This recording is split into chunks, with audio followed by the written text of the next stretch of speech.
Changing the waste cartridge on a Xerox VersaLink C400, C405, WorkCentre 6605 or a Phaser 6600.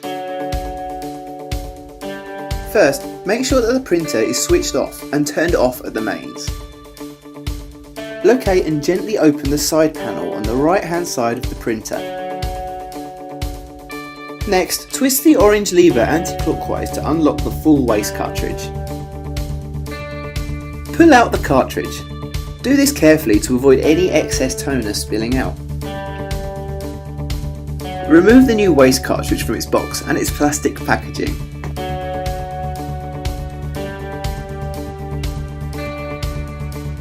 Now, line up the new cartridge and firmly push it into place.